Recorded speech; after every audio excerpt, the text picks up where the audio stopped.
So we are now on week 3 of the Multispecies Studio. Thank you for joining. Uh, Today's session will be on space and the role of ecology as a kind of model for space, at least for our purposes. Um, I know that the readings that we shared this week were tough, which may be reflected in the number of people who have shown up for the session. And especially if you have had a natural science training, this kind of reading might be quite alien to you. But I'm hoping to convince you that it's good to learn how to read those kinds of texts.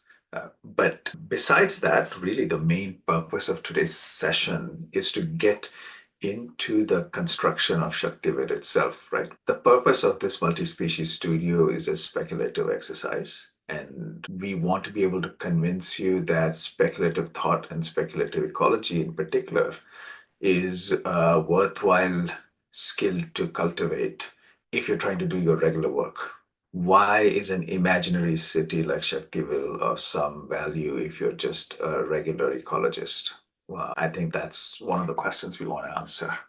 And after the main lecture is done, Sartaj and I will have a little back and forth on actually an exercise that we shared with you in the first week, which was from a pattern language. So without further ado, let's get into what is the value of speculative thinking and what's the value of speculative ecology. Okay. And the reason is that disciplined imagination is absolutely necessary for interdisciplinary work because it's through imagination that we connect social science with natural science and perhaps even a professional discipline like architecture or urban planning. Okay. And so imagining Shakti will, of course, should be fun, but hopefully it's also of some value and useful. And if we ask you to imagine in your head what is ecology, and especially if you're an ecologist already, chances are that you'll imagine predator-prey relationships or symbiotic relationships or maybe bees and flowering plants, something like that. And at a more abstract level, maybe a phrase like everything is connected, which, by the way, one of the readings, Timothy Morton's readings, did emphasize quite a bit. Uh, but in today's session, we're going to think about ecology a little bit differently. Ecology as a way of thinking rather than ecology as an external topic that we study. And in order to do, therefore, I'm going to evoke both some images as well as some ideas from a discipline or a subfield of cognitive science called ecological psychology. And in particular, even though they were not in your readings, a few quotes from maybe the most prominent ecological psychologist ever, J. Gibson. Why is this not for some? Oh, this is the wrong one. That's why. So let's take something that feels very unecological. If you look at this image, you're probably seeing a rotating Jupiter-ish planet. At least that's what I see. And so it feels like completely unecological, as in it's an isolated entity against a white background. Therefore, if you're a typical ecological thinker, you might say that there's no ecology here to be. But actually, J.J. Gibson and others will tell you that there's no such thing as an isolated object. That, in fact, to see this rotating 2D image as it actually a rotating 3D sphere is already requiring ecological capacities. So, what do I mean by that?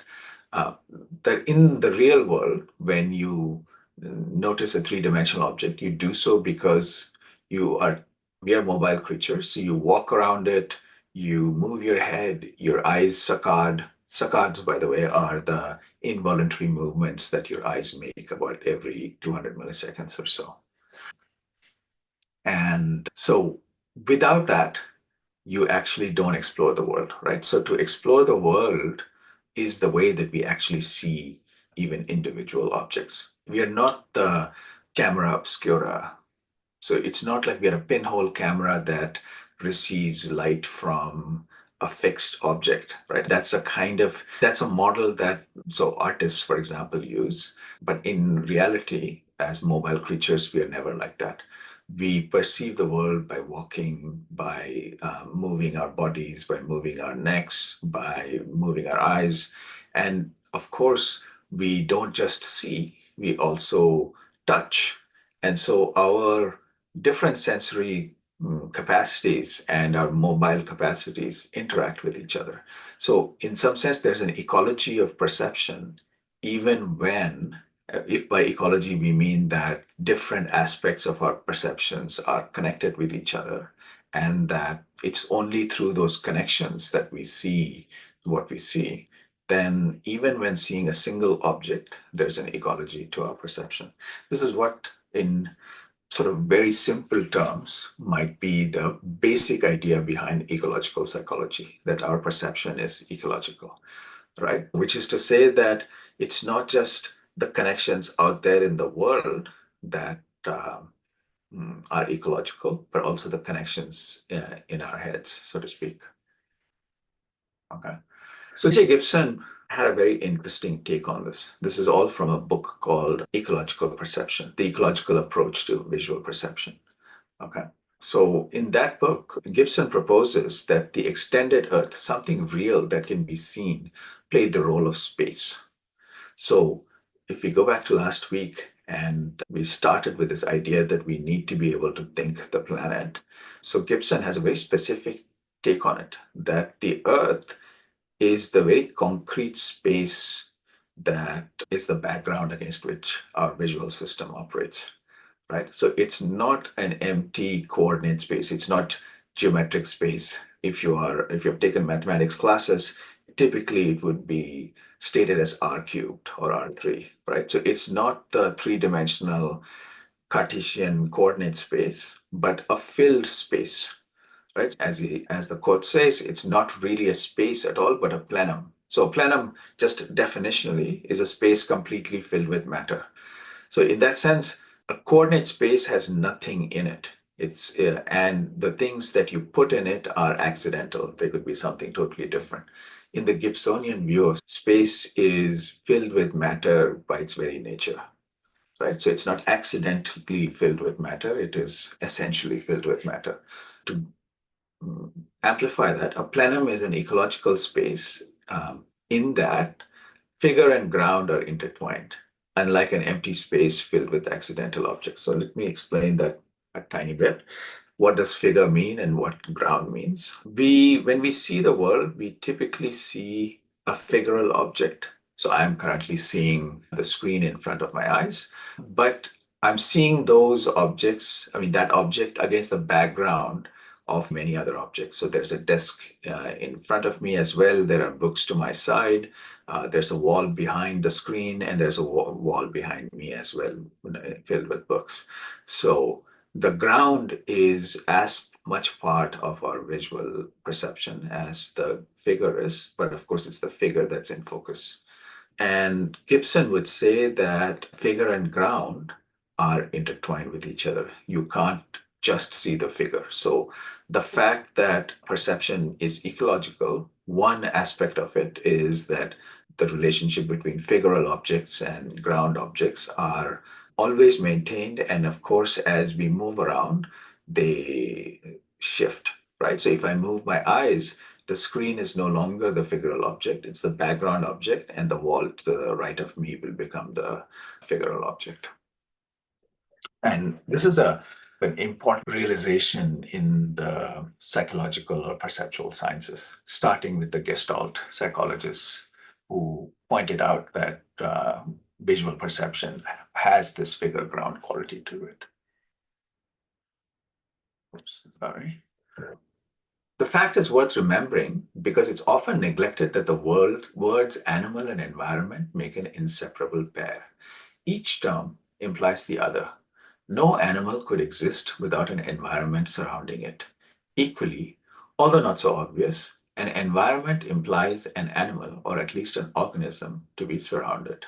So this is again the basic idea of ecological psychology, right? That there is no such thing as a bare animal.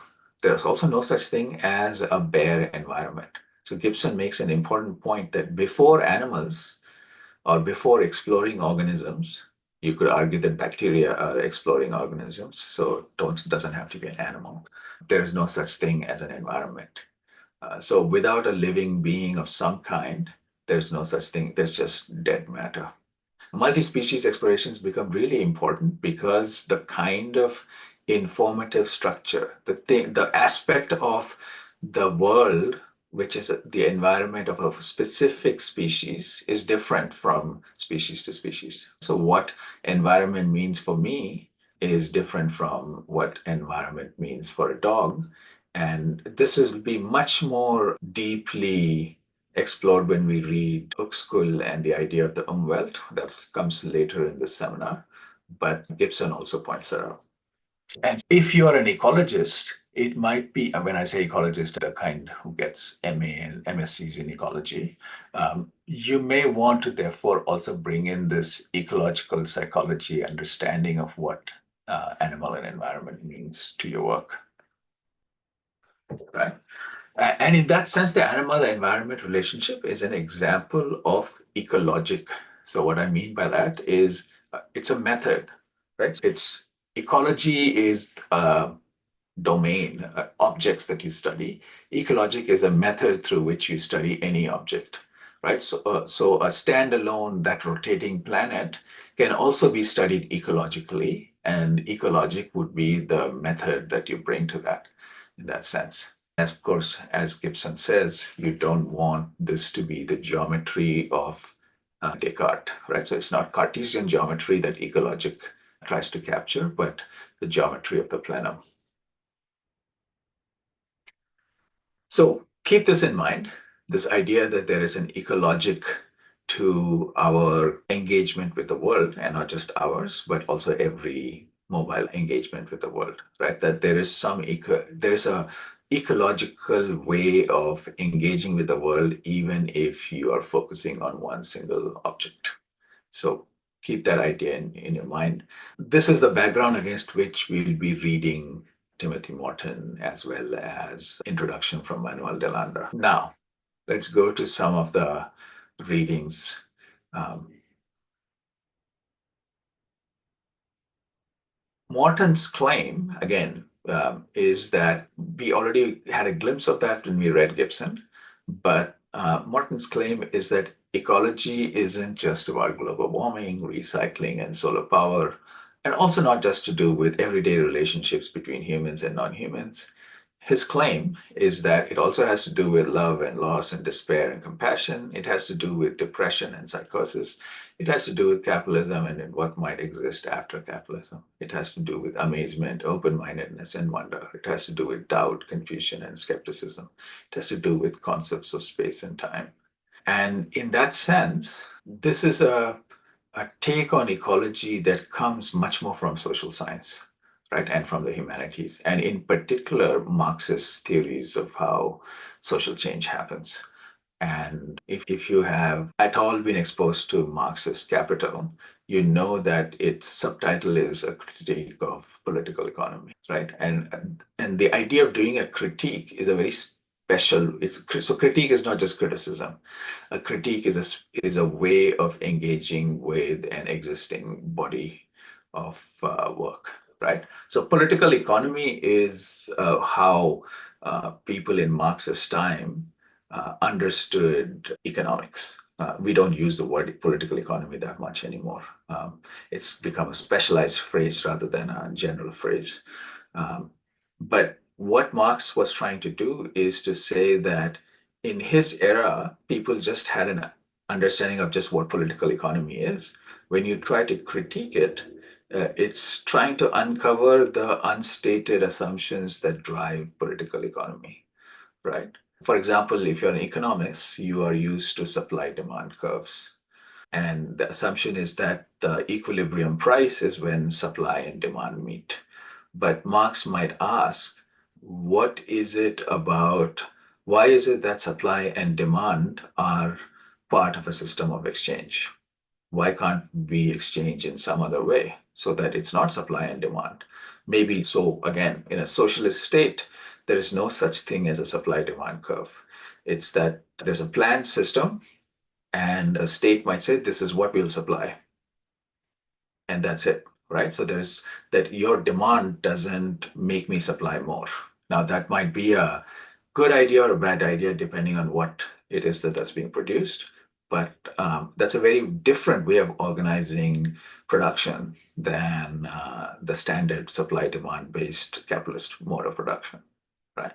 So the Marxian idea of critique is that you dig behind the structures and ask what makes them what they are.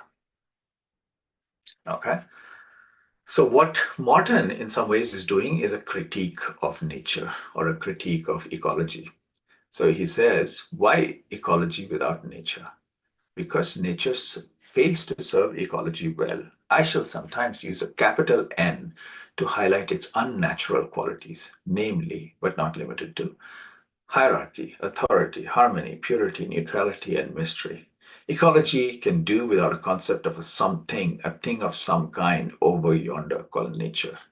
Yet thinking, including ecological thinking, has set up nature as a reified thing in the distance, under the sidewalk, on the other side, where the grass is always greener, preferably in the mountains, in the wild, right? And so what Morton is actually doing is maybe giving a humanities take on what Gibson did a little while ago, right? So Gibson says that there is no kind of isolated object at a distance that you're viewing as if from afar, right? Like that is a wrong idea of perception. He says that perception is always animated, always active, always part of our engagement. And if that's the case, then there's no such thing as nature either, right? Because nature is that part of the world that is out there, outside of human interaction with each other. So there is society on our side and there's nature on the other side. And Martin says that's a wrong way to look at the planet, and which seems particularly appropriate during the Anthropocene because there's absolutely really not much called nature that's left out there which doesn't have our imprint on it. So, in the name of ecology, we must scrutinize nature with all the suspicion a modern person can muster. Uh, I just want to stop there a little bit because one of the, could say, quintessentially modern attitudes is skepticism, right? So, we don't accept truths as if they're just there. So, one of the standard claims about modernity relative to past historical eras is that we have a skeptical attitude towards knowledge. We don't take things on faith. We subject them to criticism, we subject them to empirical testing. So, what Martin is saying is that let us therefore subject our conception of nature to the same degree of skepticism and suspicion that we might bring to other things as well, right? Say to faith. So, as Emmanuel Levinas, well-known philosopher from the early 20th century, puts it in an astonishing passage that's, among other things, a passionate critique of deep ecology's favorite philosopher, Martin Heidegger, another very famous philosopher. Our concepts of faceless, generous Mother Nature are based on sedentary agricultural societies with their idea of possession. The myth of the faceless mother provides the very motivation for our exploitation of earth, seen as inexhaustible matter for things, right? So this question of possession is very important because if you think about it, possession and property are at the heart of the capitalist system of production.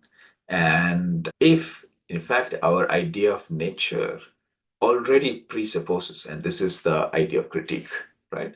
That if the critique of nature reveals that when you say the word nature, you're already at some level presupposing some notion of property or possession, which is emerges with agrarian societies and of course is greatly accelerated in the industrial world, then you're bringing in an idea of nature being an instrument for us to do whatever we want with it, right? Inexhaustible matter for things. So matter is unshaped, it has no form. And the claim is that nature is given form by us when we use it for our purposes, right? So a tree is not really a tree in this conception. A tree is wood in the making, and wood is a house in the making. Again, if you're a natural scientist, you may find this mode of argument very difficult to either both to accept and to grasp. But let me impress upon the importance of learning how to think this way. One of the questions, of course, is that this faceless mother of the earth, and by the way, this is a, as an aside, also a critique of, say, something like the Gaia hypothesis, right? So the Gaia hypothesis, again, has this background assumption that there is a mother nature, and maybe there's a deep flaw in understanding the planet itself that way, not just nature. So keep that in mind. Um, so then the question is, okay, agrarian societies came up with this idea of the faceless mother. Now, how have our industrial and post-industrial societies transformed that, right? So in some sense, are we even more remote from ecology than agrarian societies are? That seems like a intuitively obvious, but maybe we need to subject that to critique as well. So ecology shows us that all beings are connected. Again, this is really the foundational idea of ecology, right? The ecological thought is the thinking of interconnectedness. The ecological thought is a thought about ecology, but it's also a thinking that is ecological. Thinking the ecological thought is part of an ecological project.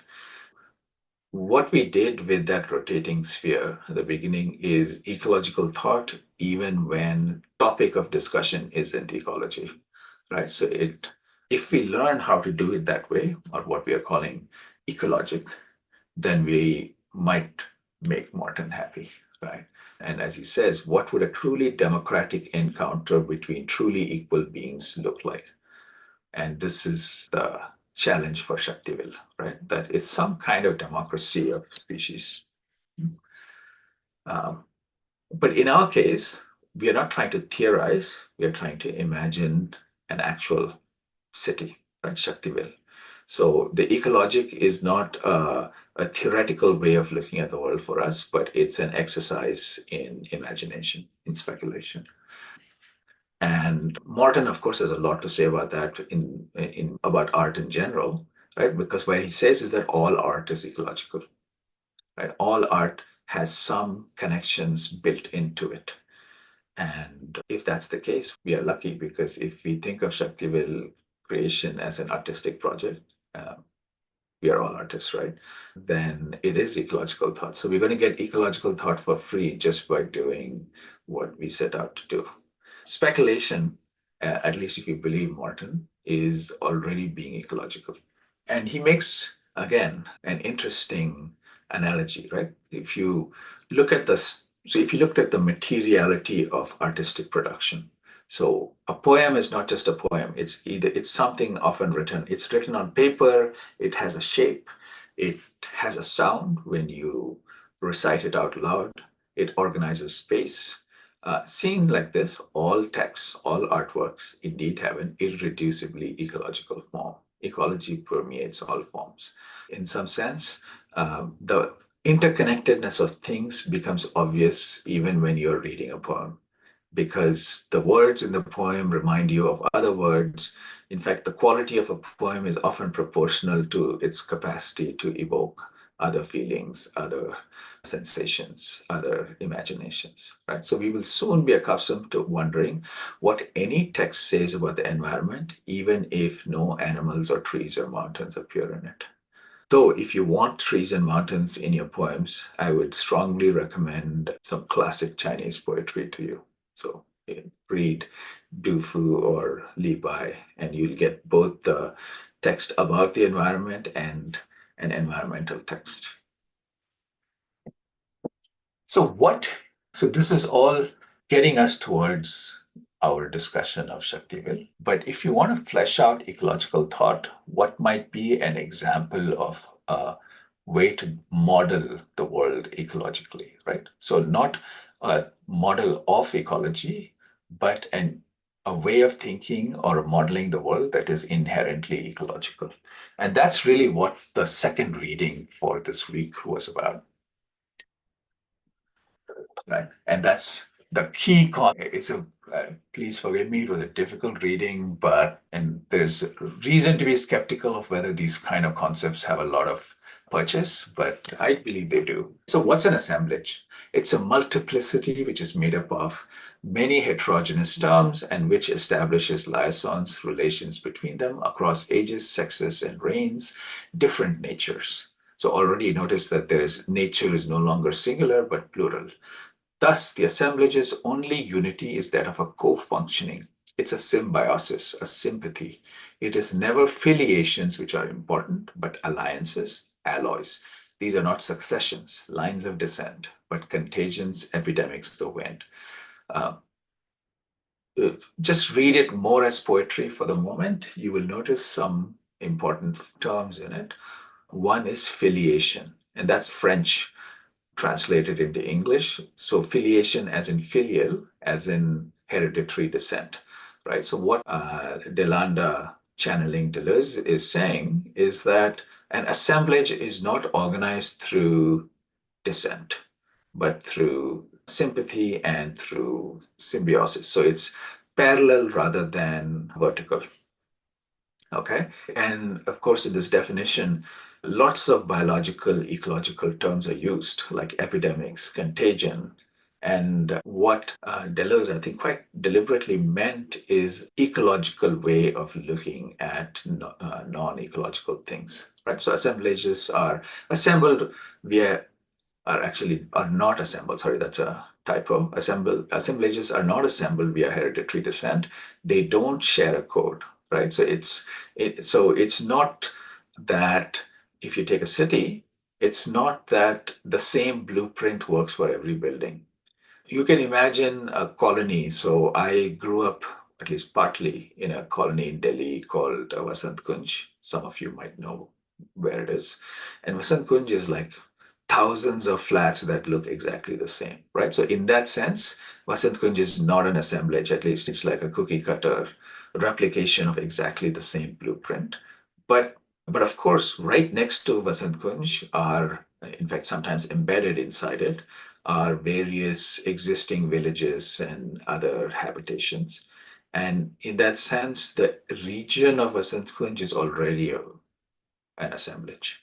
It's no longer a single blueprint that has been stamped, right? And I would say that the worst example of a non-assemblage is Le Corbusier's idea of Chandigarh, right? So where an entire city was just planned as if it was a single code brought to life. And of course, we think Chandigarh is great, but you might wonder if that's really the case. So why is this idea of an assemblage useful? And I guess the really deep point that's being made here, and not necessarily by reading those words, but by understanding where they're coming from, is that unity is actually a byproduct of heterogeneity, right? So if you're thinking ecologically, you think that multiplicity and difference are actually more important than unity and identity. That's at least one way of thinking about ecological thought, right? And the Gestaltists would say, or Gibson might say, that the fact that you're seeing like a coherent single object in front of you, that rotating planet, rather than a series of images, is because there is a unity that emerges from the heterogeneity of perceptions, as opposed to there being a unity and somehow it throwing up heterogeneous experiences. So this is actually quite a deep idea. So what is an assemblage? It's a multiplicity which is made up of many heterogeneous terms, right? It's the same definition from before. So the heterogeneity is the important thing here. And a city, whether imaginary or real, and especially a real city, is an assemblage, right? Because homes and businesses and roads and pipes are heterogeneous. They're not the same kind of object. If you look at their atomic composition, maybe, but at least in terms of their forms, they are heterogeneous forms and they form a functioning unity, not an intrinsic one, right? That it's through their interaction that the unity emerges. It's not like there is a existing blueprint. Again, unlike Chandigarh, in most cities, and definitely most Indian cities, you have a functioning unity that emerges out of totally unplanned exercises.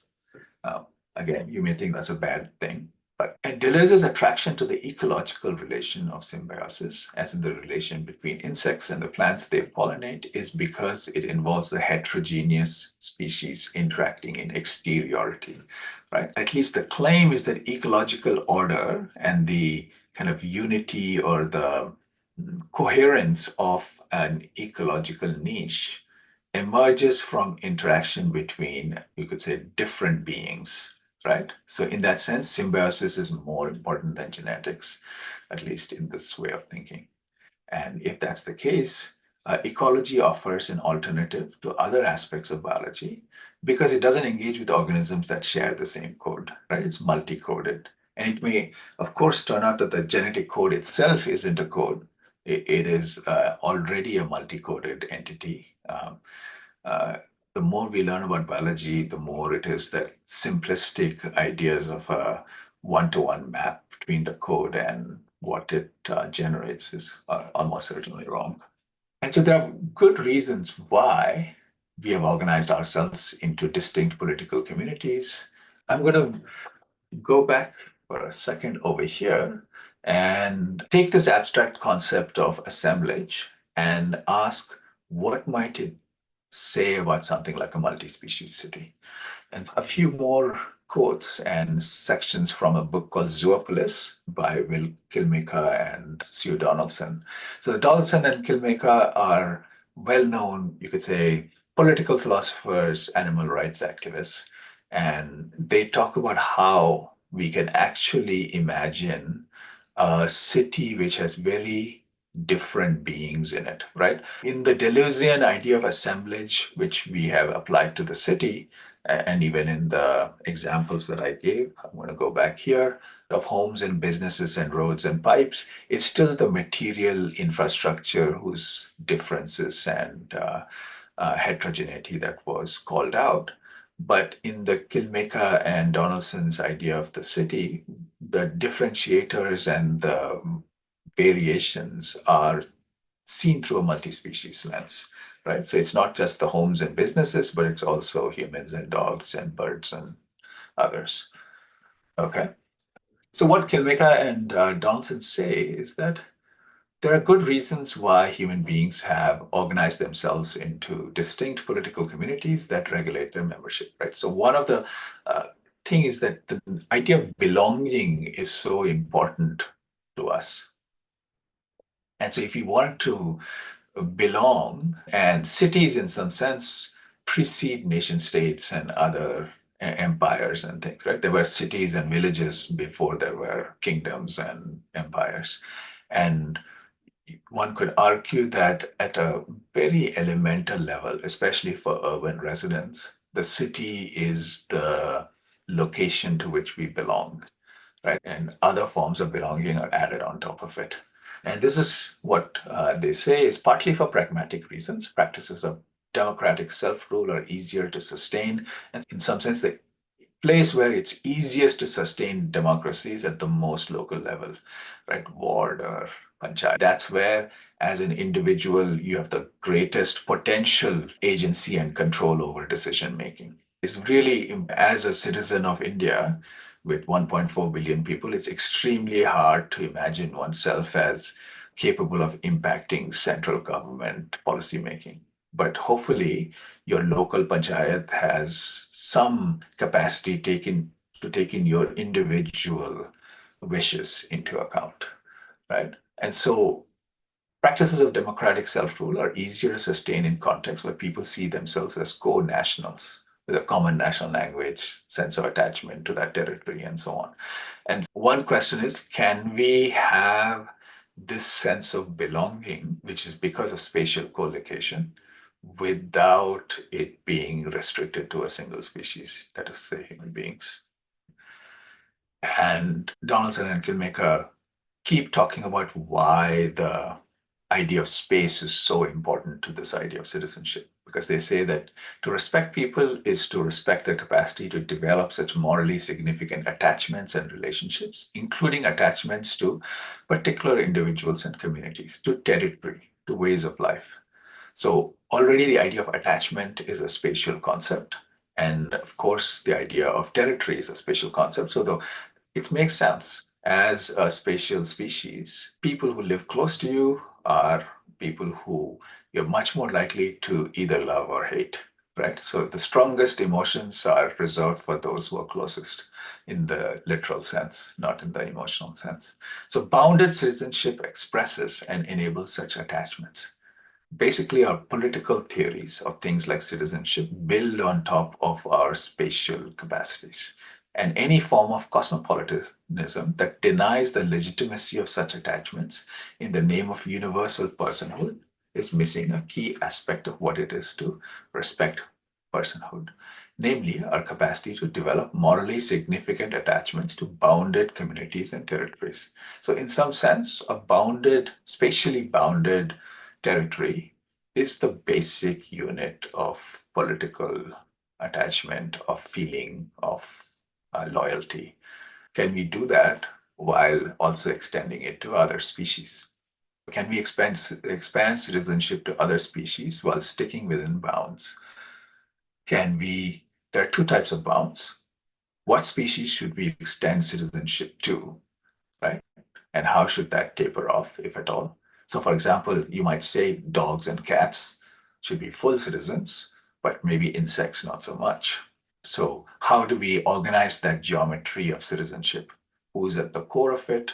Who's at the edge of it? And who is not in it at all, right? And then the question is, how much of that citizenship should be made available to other species? Let's say dogs are citizens, just as human babies are, but neither babies nor dogs, according to you, might be citizens who are who have voting rights, right? So they may have rights of dwelling and of protection, but you may not want to give any other species besides human beings decision-making capacity.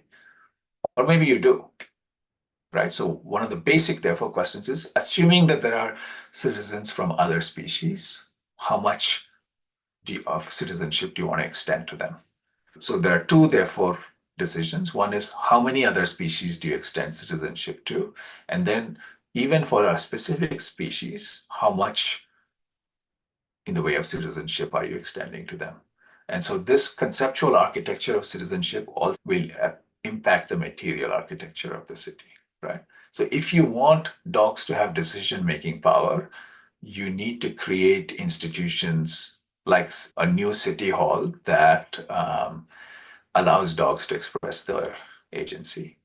But if dogs are going to be protected, but they don't have decision making power, you don't need this new city hall. And so therefore, which is to say that the material architecture of the city will be different based on how you answer those two questions. Okay. And so now I'm going to come to the final exercise that Sartaj and I are going to run. We have a little bit of time. I think we are halfway through the session. This is a section from the pattern language reading that we shared with you a few weeks ago, where they said, so they're talking about having dedicated spaces for children in every community, but we can modify that to say, what about a dedicated space for animals in every community, right? So they say, when we look at the animals' needs and at the needs of the adults, we realize that what is needed is a new institution in the neighborhood, an animal's home, a place where animals can be safe and well looked after night and day with the full range of opportunities and social activities that can introduce them fully to society. Right? So if you're trying to create a zoopolis of the kind that Mika and Donaldson want, you want places in which animals can be socialized into society. Okay. And in every neighborhood, therefore, we should build an animal's home, a second home for animals, a large rambling house or workplace, a place where animals can stay for an hour or two or for a week, at least one of the people who run it must live on the premises. It must be open 24 hours a day, open to animals of all ages, and it must be clear from the way that it is run that it is a second family for the animals, not just a place where babysitting is available. This is a very utopian idea, even for children. Extending it to animals might be a real stretch. But what might this look like? So, Sartaj, what might this look like? Like you said, it's a utopian idea even for children, but it is an extension of what we have as a school, right? Mhm. Absolutely. So, do we have an institution like that, an equivalent for animals already in place?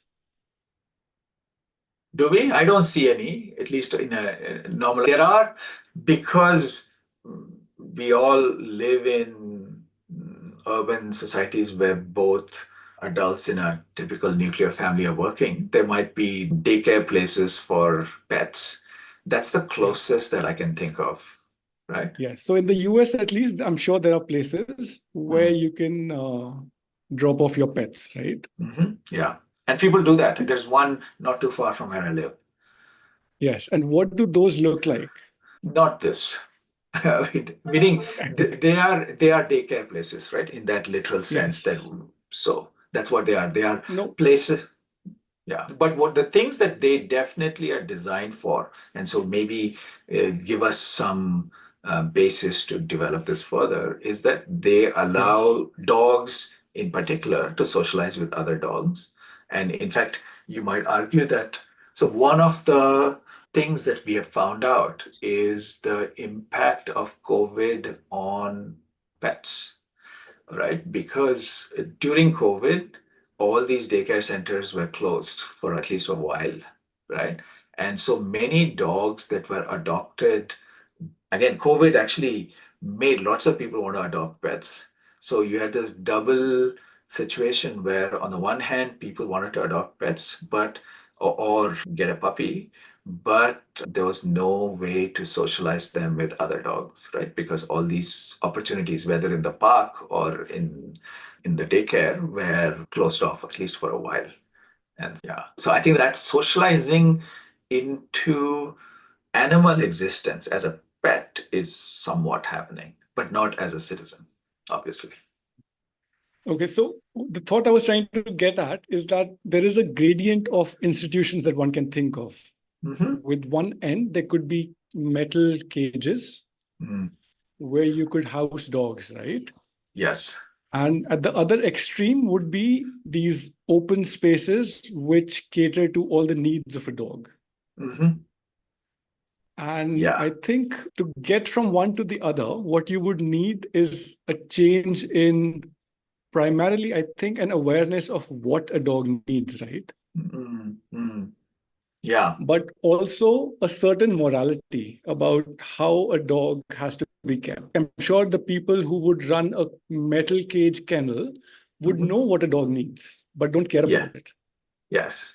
In fact, they may want the opposite, which is how to how to socialize dogs into accepting the cage rather than the other way around, right?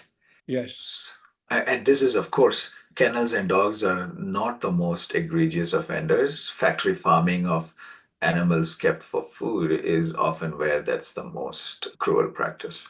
Yeah. But a space where the dogs can stay would Hmm. then have to be informed by what we know of dogs. Yes, yes. And so dogs is an easy example. And because we have such a long history of coexistence, we Hmm. have an idea of what dogs need. Hmm. And I would argue that with urbanization, we've lost an understanding of what other species need. Need. Yeah, yeah. We definitely have.